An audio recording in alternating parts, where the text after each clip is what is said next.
This might actually be my favorite week thus far, because now we're really getting into the thick of it. Welcome back to my channel where we do a week by week deep analysis of the creative recovery journey featured in The Artist Way. We are on week 3, recovering a sense of power. And if you're just joining in, do not forget to watch the previous weeks. Week 1 was recovering a sense of safety, and week 2 was recovering a sense of identity. This week is focusing on the emotions, criticism, and growth that inevitably comes with being on your artistic journey. So let's get into it, shall we? Chapter 3, recovering a sense of power. I want to first start by getting into the uncomfortable emotions that will arise when you are on your creative recovery journey, and simply understanding that this is the human part of the process. It's okay. Number 1, anger. So anger is one of those emotions that is definitely the most unpleasant emotion to feel. However, it is one of the most important, especially on your artistic journey. Anger is not an emotion that you should be running away from. It is actually the emotion that you should lean into because it can reveal so much beyond the surface. The author states, sloth, apathy, and despair are the enemy. Anger is not. Anger is our friend. Not a nice friend, not a gentle friend, but a very, very loyal friend. It will always tell us when we have been betrayed. It will always tell us when we have betrayed ourselves. It will always tell us that it is time to act in our own best interests. Anger is not the action itself. It is action's invitation. So what the artist is trying to say is that anger is an emotion that needs to be acted upon and not acted out. When you're angry, you know you want to throw stuff, you want to hit people, you just want to really wow out. But you need to sit back and understand, where is this frustration coming from? And this will show you the path to overcome. Anger is an emotion that should be acted upon and not acted out. I know that when you're angry, sometimes you may want to throw a fit and just wild out. But when you actually take the time to really unpack your frustration, it can lead to so much clarity. And I know that anger causes a lot of discomfort, but once you realize that anger is not your enemy, it is simply the roadmap to lead you to more clarification.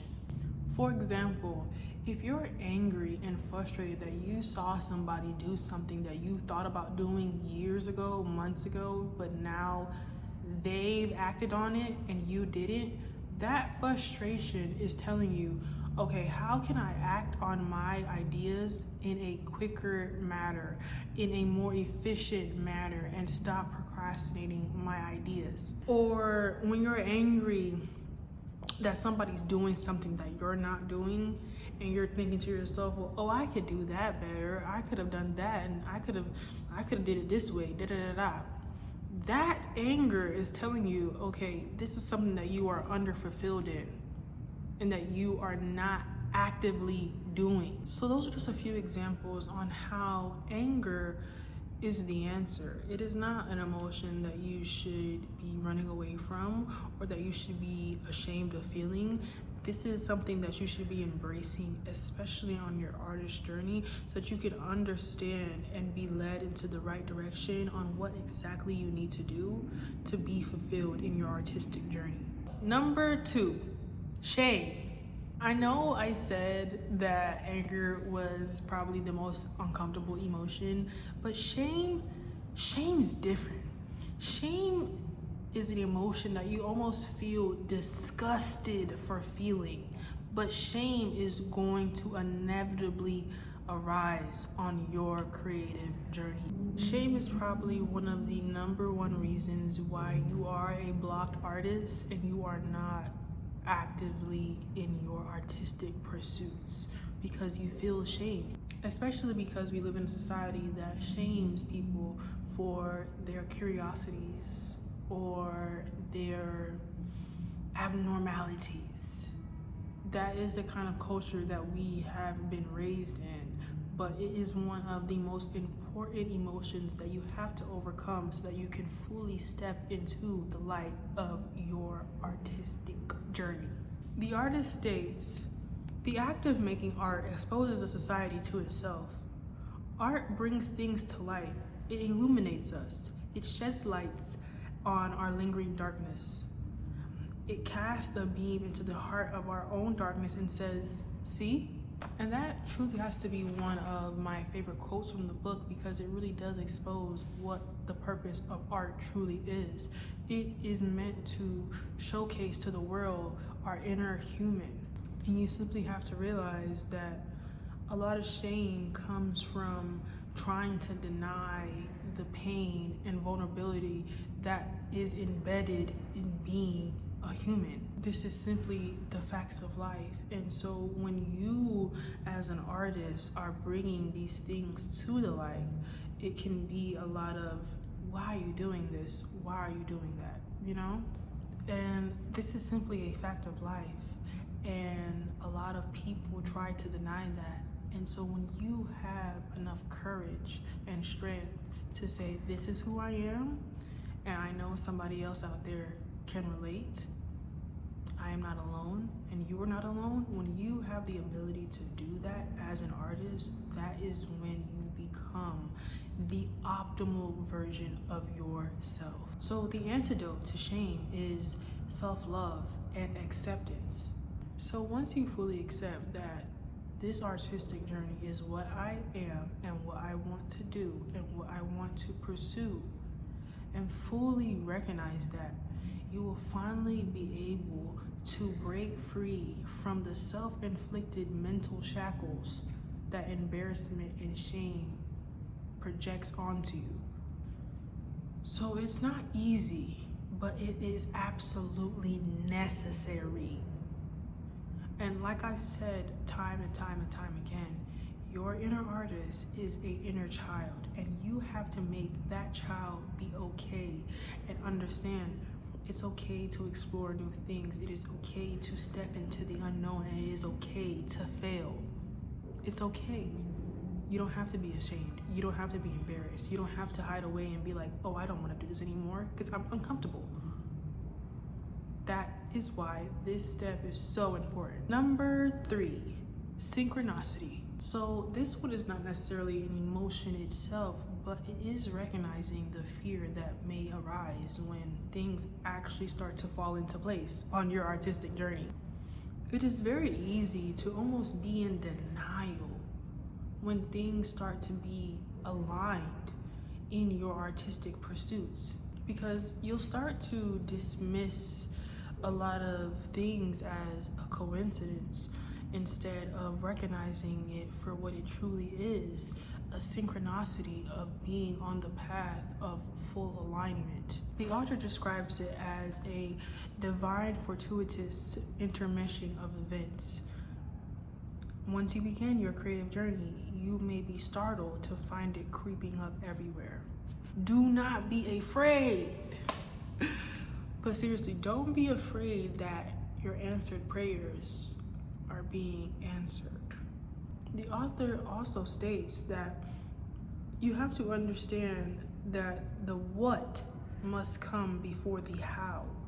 First choose what you would do, and the how usually falls into place on its own. So this is your reminder that the uncertainty of stepping into this new journey can be kind of scary, but just simply recognize that there is a higher good working in your favor. And God has a funny way of meeting you halfway once you follow the path of alignment. So now that we've discussed the uncomfortable emotions that come with being on your artistic journey, let's talk about something else that is also very inevitable: criticism. Criticism is one of those things that will always come with releasing things to the public and putting things out into the world. It goes hand in hand. And all criticism, good or bad, can be used as a tool to guide you in a direction that you may not have seen before, even though it may be a little bit disheartening. It can still be very useful. So I just want to give you a couple of things that the author tells us to do when we start to receive criticism.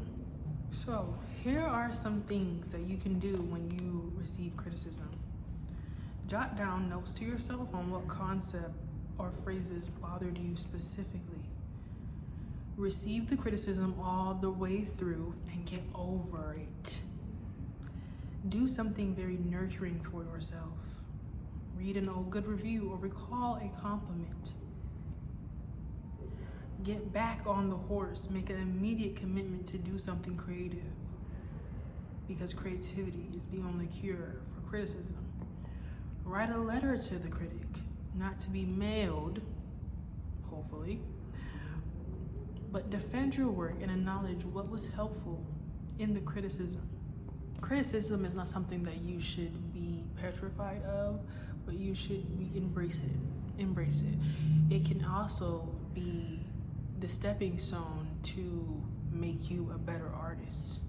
Lastly, let's talk about growth. The author states, growth is an erratic forward movement. 2 steps forward, 1 step back. Remember that, and be very gentle with yourself.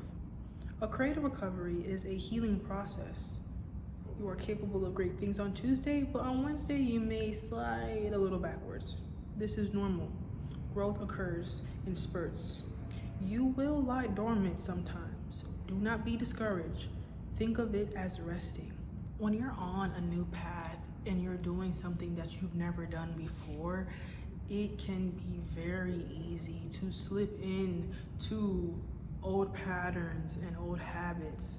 This is inevitable, and it has to be recognized as a part of the process, because if you do not, you will beat yourself up. You will be, ashamed for slipping backwards. But think of your artistic journey as a marathon. It is not a race, it is a marathon. You are going to take time, you're going to be a winner, but it's going to take time and you're going to need breaks. And I had a teacher in high school that will always say, slow and steady wins the race. And this is true for everything in life. Understand that you are not going to be able to give 110% every single day, and that is okay. Please do not feel guilty for simply being a human. Some days you're not even going to be able to recognize the person that you are becoming because it's going to be so foreign to you, but there are also going to be days where you are going to relapse and you are going to fall into old patterns, and that is okay. That is a part of the process. Do not beat yourself up. Do not feel guilty and do not feel ashamed. As long as you are showing up the best you can every single day. I almost had it too. I was on a good little run, bro. I was spitting. As long as you are showing up the best that you can every day, that's all that matters. And that's all, folks. That wraps up week 3, recovering a sense of power. One of my favorite chapters thus far. Do not forget to join back next week for week 4, recovering a sense of integrity. And also, don't forget to be doing your morning pages every morning and doing your weekly artist date. If you don't know, morning pages is when you kind of dump on the page whatever you're thinking every morning, any thought that you can think of, 3 pages every morning. And your artist date is a solo adventure that you do to kind of refill your creative cup. Don't forget. And obviously don't forget to subscribe to your girl Deeks. so that we can be on this journey together, of course. Love you. Bye. My lip gloss is popping. My lip gloss is on the way to change the color.